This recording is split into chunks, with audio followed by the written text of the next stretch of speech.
கிறிஸ்துவுக்குள் அன்பான தேவனுடைய பிள்ளைகளே, நமது வாழ்க்கையில எத்தனையோ போராட்டங்களை கடந்து வருகிறோம்.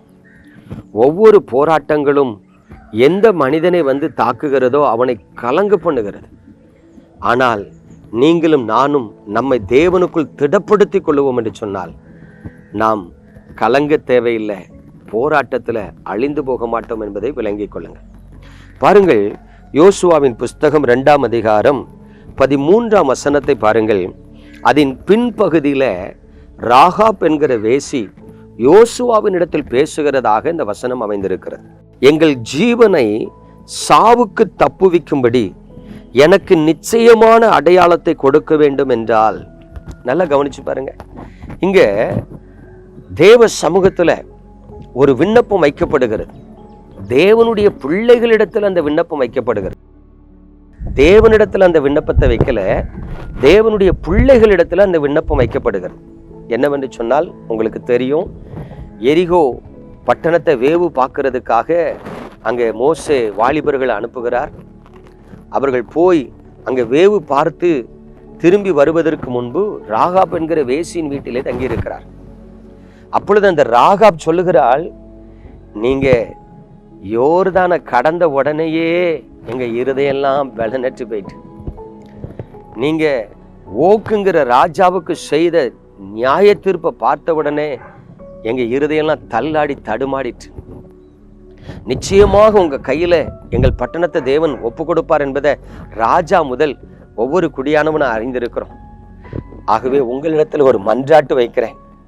நீங்க இந்த பட்டணத்துக்கு விரோதமா எழும்பி இந்த பட்டணத்தை அழிக்கும் பொழுது உங்களுக்கு அடைக்கலம் கொடுத்த என்னையும் என் தகப்பன் வீட்டாரையும் அழிக்காதபடி பாதுகாக்கணும். எங்கள் ஜீவன் எங்களுக்கு கொள்ளை பொருளா கொடுக்கப்படணும் அப்படின்னு சொல்லி அதுக்கு ஒரு அடையாளத்தை தாங்கன்னு சொல்லி கேட்கறத பார்க்கணும். பாருங்க, அந்த நாட்கள்ல அந்த ராகாபுங்கிற வேசிக்கு ஒரு சிவப்பு துணியை கொடுத்து அதை உன் வீட்டு ஜன்னல்ல கட்டி வச்சுக்க, அது அடையாளம். அதை பார்த்து நாங்க இந்த பட்டணத்துக்கு விரோதமா எழும்பி இதை சங்கரிக்கும் பொழுது உன் வீட்டையோ உன் தகப்பன் குடும்பத்தையோ தப்பு வைப்போன்னு சொல்லிட்டு போறாங்க. எனக்கு அன்பான தேவனுடைய பிள்ளைகளே, இன்றைக்கு தேவ பிள்ளைகளின் குடும்பங்களுக்குள்ள சில நேரத்துல வாதை வருது. ஐயா, கொள்ளை நோயில சிலர் மரித்து போறாங்க. கேன்சர் வியாதியோ, அல்சர் வியாதியோ, இருதய வியாதியோ, ஏதோ ஒரு ஆபத்து தேவ பிள்ளைகள் குடும்பத்துக்குள்ள வருது. கடந்த கொரோனா காலத்துல பாருங்க, 2 கொரோனா காலத்துல எத்தனையோ பேர் மரித்து போனார்கள். எங்க வீட்டு பக்கத்துல ஒரு ஆசிரியர் லேசா காய்ச்சல் அடிக்கி ஹாஸ்பிட்டலில் போய் என்னன்னு பார்த்துட்டு வரேன்னு போனாரு. அந்த ஹாஸ்பிட்டல் அவரை அப்படியே படுக்க வச்சு, அவருக்கு கொரோனா இருந்துச்சோ இல்லையோ தெரியல, பாடியை தான் கொடுத்து விட்டாங்க. கவனிங்க, தேவ பிள்ளைகளின் குடும்பத்துக்குள்ள சில நேரத்தில் ஆபத்து வருகிறது, மரண கண்ணி வருகிறது.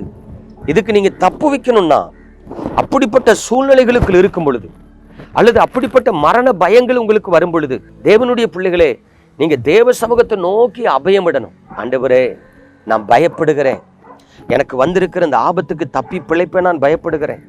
என் குடும்பத்துல வந்திருக்கிற இந்த வியாதி எங்களை சேதப்படுத்தாம விலகி போகுமா இல்லையான்னு சொல்லி கலங்குகிறேன். ஆண்டவரே, சில நேரத்துல மரண பயம் என்னை ஆட்கொள்ளுகிறது, எங்களை தப்புவீங்க ஆண்டவரே.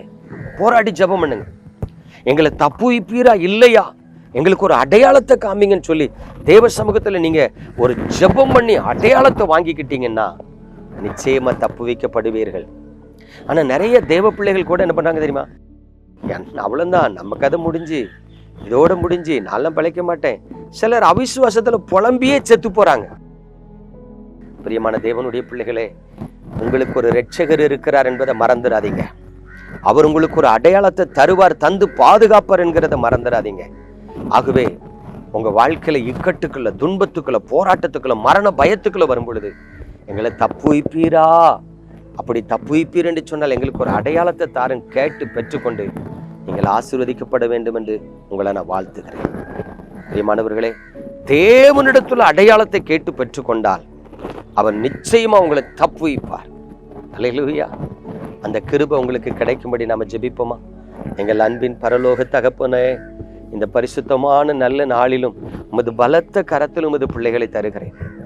ஆபத்தில் நானே அவனோடு கூட இருந்து அவனை தப்புவித்து அவனை கனப்படுத்துவேன் என்று சொன்னவரே, இதோ இந்த செய்தியின் மூலமாய் எந்தெந்த குடும்பங்கள், எந்தெந்த மனிதர்கள் ஆபத்தில் இருக்கிறார்களோ நீர் அவர்களோடு பேசி அவர்களை விடுவிக்கும்படி செபிக்கிறேன். அவர்களை தப்புவிக்கும்படி செபிக்கிறேன். அவர்கள் இருதயம் பலனற்று போகாமல் உம்மை அண்டிக்கொள்ளவும், உம்மை நோக்கி பார்த்து அபயமிடவும் உங்க கிருபையை கட்டளிட வேண்டுமா செபிக்கிறேன். உங்க பலத்த கரத்தில் உமது பிள்ளைகளை தருகிறேன். ஒருவரும் அக்கிரமத்துல வாரிக்கொள்ளாதபடியும், கொள்ளை நோயில ஆபத்துல வாரிக்கொள்ளாதபடியும் இந்த கிருபை அவர்களை தாங்கி நடத்தி பாதுகாக்கட்டும். இயேசு கிறிஸ்துவின் அன்பின் நாமத்தில் ஜெபிக்கிற நல்ல பிதாவே, ஆமென். பிரியமானவர்களே, கலங்காதீங்க. உங்களை தப்புவிக்கிற தேவன் இருக்கிறார். அவர் உங்களுக்கு அடையாளத்தை கொடுத்து ஆசீர்வதிப்பார். God bless you.